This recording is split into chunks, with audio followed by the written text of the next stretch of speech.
Hello again, everybody. Deluxeicoff is back with Infect, probably one of my very favorite decks going against one of my other favorite decks, Stompy.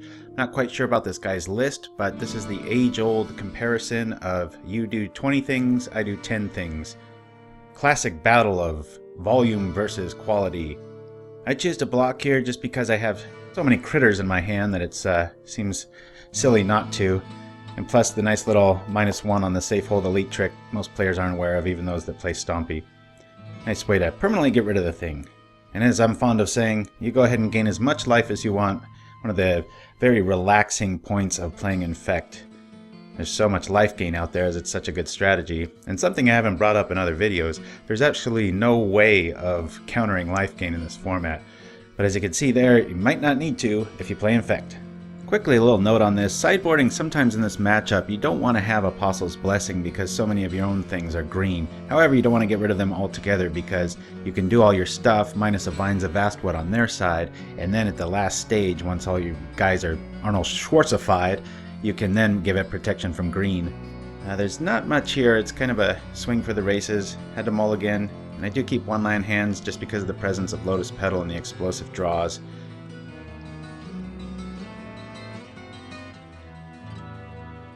Speak of the devil, we got a nice fatty.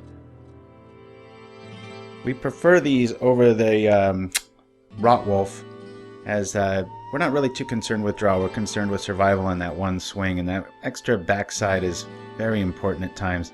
As you can see, as I just noted, with being able to keep in Apostle's Blessing, yes, I'm going against an all-green deck. I gave it protection from green, and I used all-green spells to make my character lethal.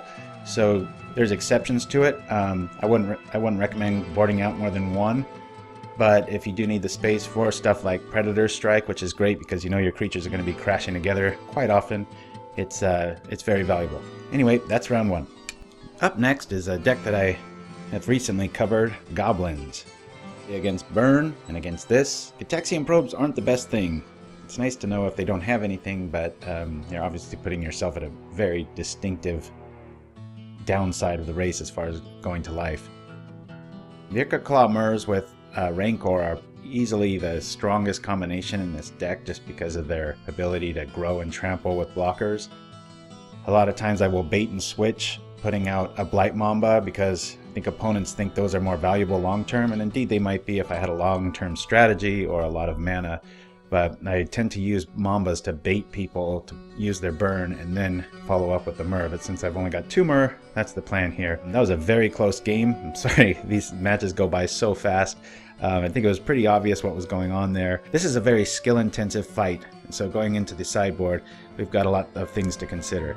I'm going to take out my probes. It's pretty obvious I know what they're going to be pulling in, and a Petal, because we're going to be going first. I'm going to bring in 2 Umbras so that I can block a bunch, and also Predator Strike just like with Stompy, but I'm going to bring in all 3.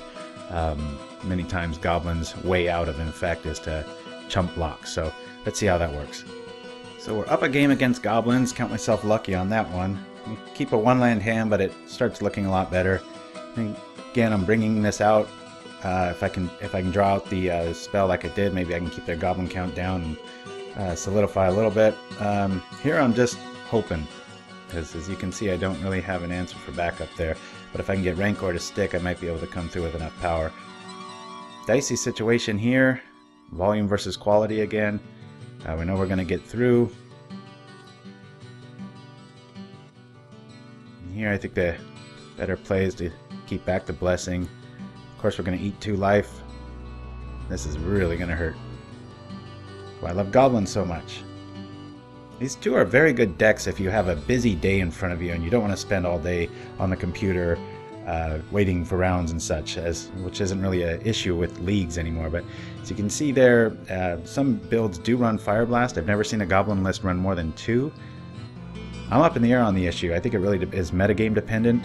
If there are familiars about, even in a pinch you can use them on Hypnotic Walls when the Ghostly Flicker's on the stack.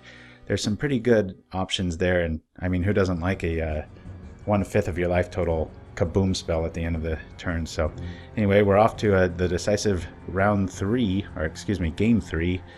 Start off with a similar draw as game 2.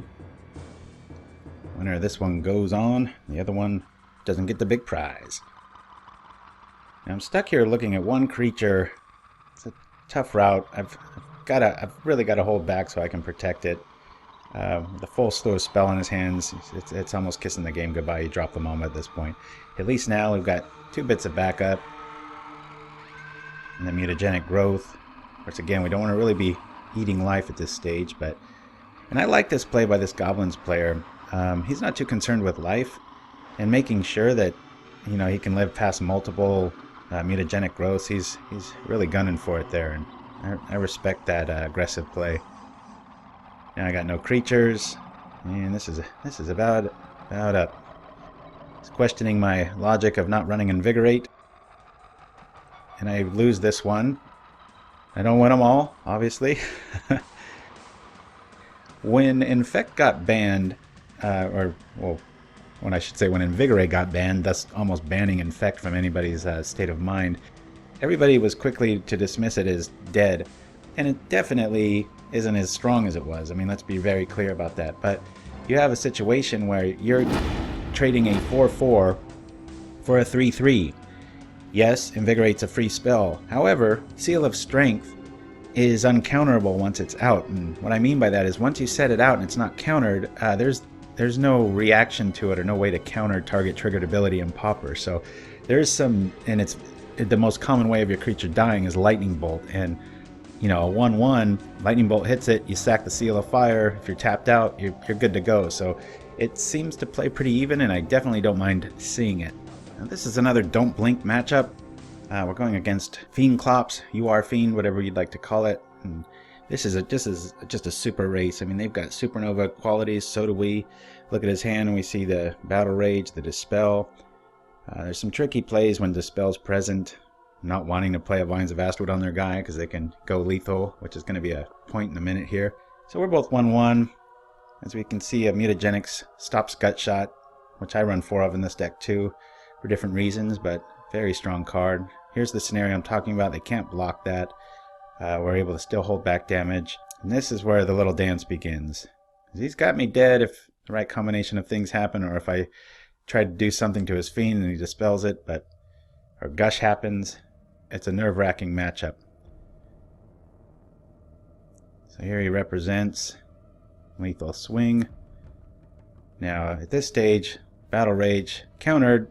He doesn't have Dispel mana up, so I know I'm safe. Not very safe, I'd still be at 5 life, but then he holds back and then realizes, oops, it has Trample and it just gets bigger.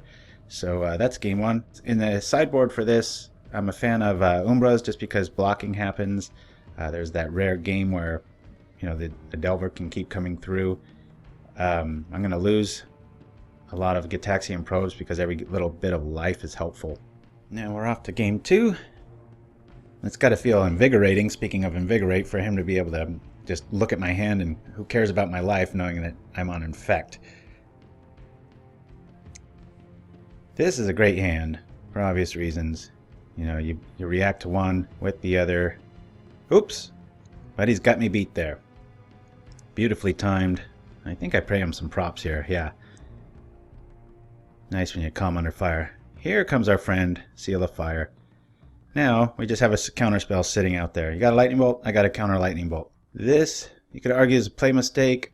I like to see where I sit, depending on what cards are in hand. He's got it, or I got it. Leave that up for discussion, but we're off to round 4, being 2-1 now.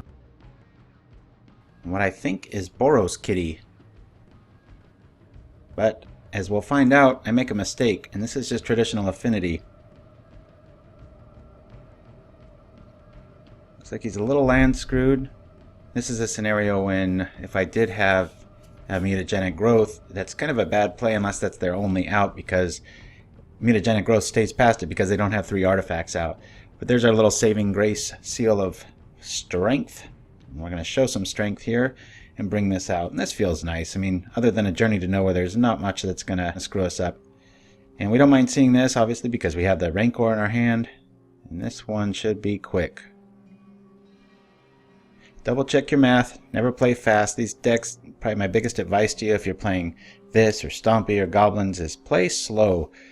These replays, you know, take away all the pauses. But the faster the deck, the slower you should play it. Take a breath. Look at the board, nothing's going to change, you'll be fine. Sideboarding here, I really messed up because I boarded like I was going against Boros Kitty, and we'll find out I wasn't. And it's off to game 2. Right away, seeing a seat, I realize my error. Outside of some strange tech of Boros Kitty and the Jeskai build, second seat really confirms it. Here's another scenario. Now this time it does happen. Normally, Galvanic Blast, not much that can stop that, but early on in mutagenic growth, it's a good hand to keep. Not the only thing we're worried about here is an Electrickery, but in my experience, you've really got to go for it. As long as you have one creature back, I don't consider it really an error.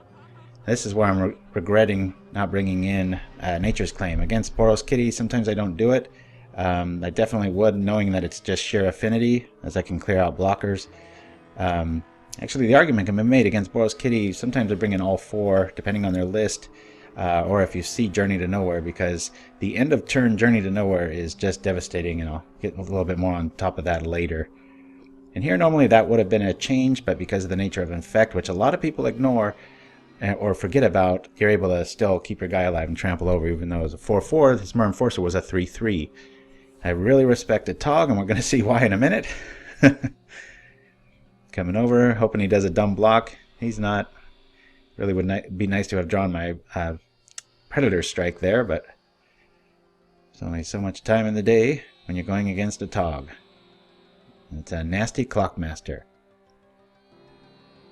This is one of the more powerful effects in Pauper, and I'm glad it's here, and I'm usually a victim of it, but it just shows the diverse power that Pauper has, and not much can deter fling outside of a Prismatic Strands or Dispel and such, and if they're wise, as everybody knows, you float mana. So now it's off to the decisive round, it's not even a word, decisive round 3. Now armed with our new info of who our opponent actually is, feeling a little bit better, bringing in all 4 of our Nature's Claim, knowing that you can nap up some Mer Enforcers, early mana, or end of turn Journey to Nowhere. Again, we're feeling really safe here because outside of a Journey to Nowhere, we've got some Rancors, we've got some protection, and this should be game. Possibly argue a play error there, but with the Apostle's Blessing up, we've got it either way. And give it protection from black. And we're off to the finals. And we're into the final round here. Going against what I hope is a new Fiend, but we will find out is Jeskai Kitty, which just tends to seem to be the very last round of every matchup I play. Taxium Probe, double, triple.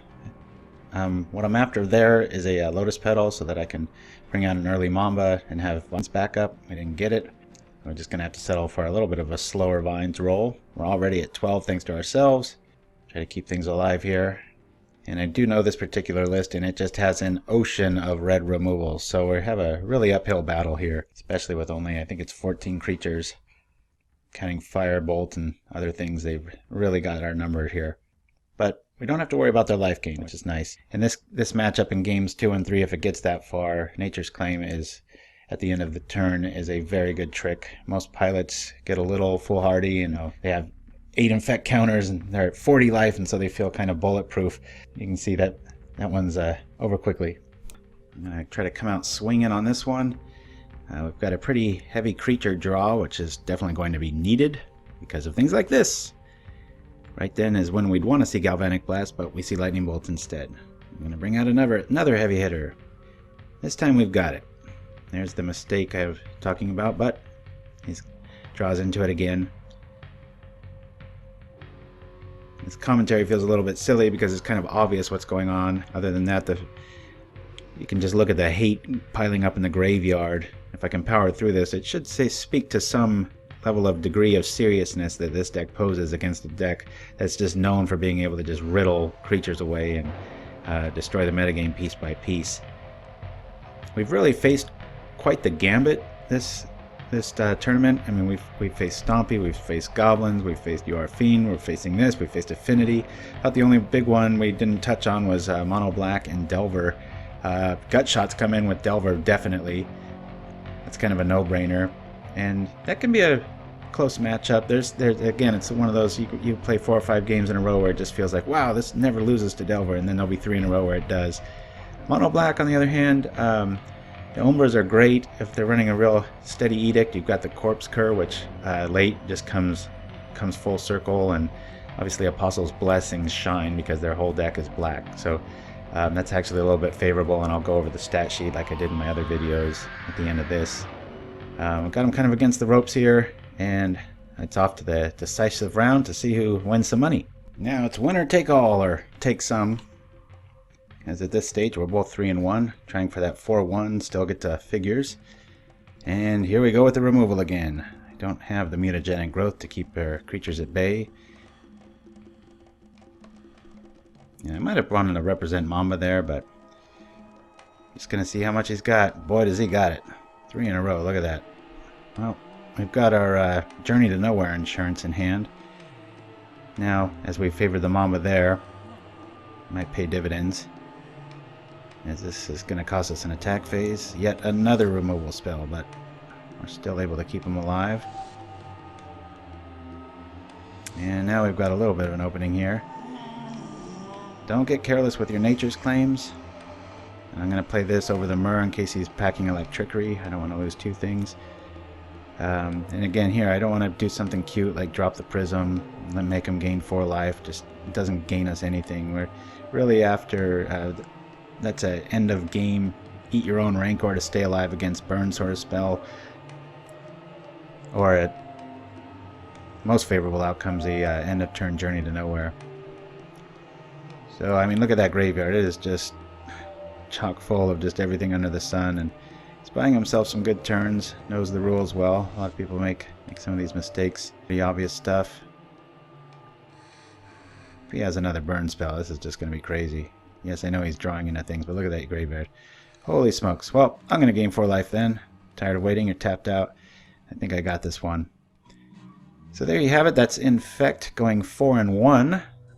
Did not go 5-0. I have had some that do. I had a black-green build that did called Golgari Infect. But as pointed out in the comments, sometimes it's good to see when a deck actually loses and it's not just a festive party of indulgence of like, look how great this is, and any deck can look amazing given the right metagame.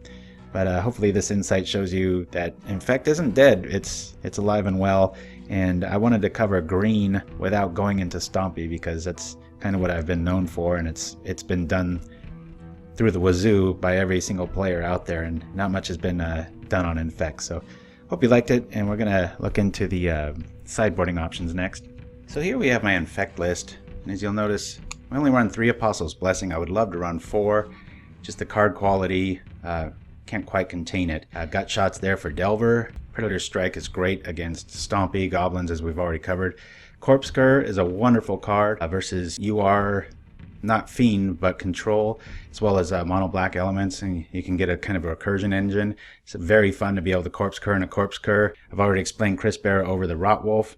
If our creatures being at 14, we do need to protect them. That's the 4 vines. We've got Lotus Petal in there to make this deck feel like it has plenty of mana in that early stage, being able to throw something out. But 4 is a little bit redundant, even 3.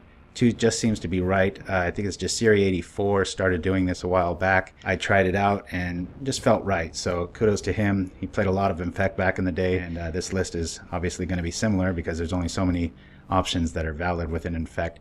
Nature's Claim's a catch-all in the sideboard. I usually like to use it offensively, like I was saying against Journey to Nowhere or Oblivion Rings. Other than that, it's a pretty straightforward deck. Just be careful about the main mistake you can run into is Apostle's Blessing in the wrong order against something like Stompy, where you've got the kill in your hand but you can't target it because you just made your creature protected from it, or Rancor falls off and things like that. So again, play slow. And here we have a look up at our matchups. Really good against White Weenie. Familiar is just a clobber in time. We're just way too fast, as the note suggests. Hexproof, same sort of thing, being able to protect and swing. Usually Armadillo Cloak's what gets them out of the woods. Outside of a fog matchup, you're fine. Delver's a lot closer. Swarm Tempo versus Explosion. We're looking down the list. You Are Fiend, I'm actually 2 games down overall. Fog seems to be helping as my note, but I've even thought of running Snake Form for those last second. You know, they've got the massive Fiend, and it's like, oh yeah, make it double strike 1/1. Normally cute stuff. Boy, if it gets over 1 mana, it's very situational, tends to just slowly lose. As you can see going down the list, there's some very close matchups, but again, this thing always has teeth, and boy, if a deck stumbles at all, which deck doesn't, this looks to capitalize, and therefore I think it's a very valid tournament inclusion, because in a 5-round tournament, or whatever the rounds are going to be in the future, even a 4-round tournament, decks are going to stumble. You're going to get flooded. You're going to get screwed. You're just going to draw that thing you don't need. And Infect really makes them pay, even more so than burn. So that is Pauper Infect. I hope you liked it. And this is deluxeicoff signing off till next time.